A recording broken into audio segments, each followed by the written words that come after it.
BRS MLA Sabitha Indra Reddy తనపై చేసిన వ్యాఖ్యలకు ముఖ్యమంత్రి రేవంత్ రెడ్డి తీవ్రంగా స్పందించారు. తమను నమ్మవద్దని కేటీఆర్ కు రేవంత్ రెడ్డి చెప్పడంపై సబితా ఆగ్రహం వ్యక్తం చేశారు. ఈ నేపథ్యంలో ముఖ్యమంత్రి స్పందిస్తూ తనను కాంగ్రెస్ పార్టీలోకి ఆహ్వానించినట్లుగా చెప్పారని, అది వాస్తవమేనని, కానీ మల్కాజ్గిరి నుంచి పోటీ చేస్తే అండగా నిలబడతానని తనకు హామీ ఇచ్చి మోసం చేశారని ఆరోపించారు. అందుకే కేటీఆర్ ను హెచ్చరించానని అభిప్రాయపడ్డారు. ప్రజా జీవితంలో ఉన్నప్పుడు వ్యక్తిగత సంభాషణ ఉంటుంది, ప్రజా జీవితంలో చర్చ ఉంటుంది.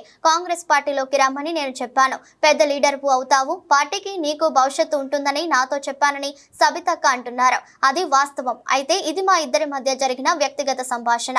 వ్యక్తిగతంగా జరిగిన చర్చను సబితక్క సభలో పెట్టింది కాబట్టి దీనికి కొనసాగింపుగా జరిగిన చర్చను కూడా నేను సభలోనే పెట్టాలి.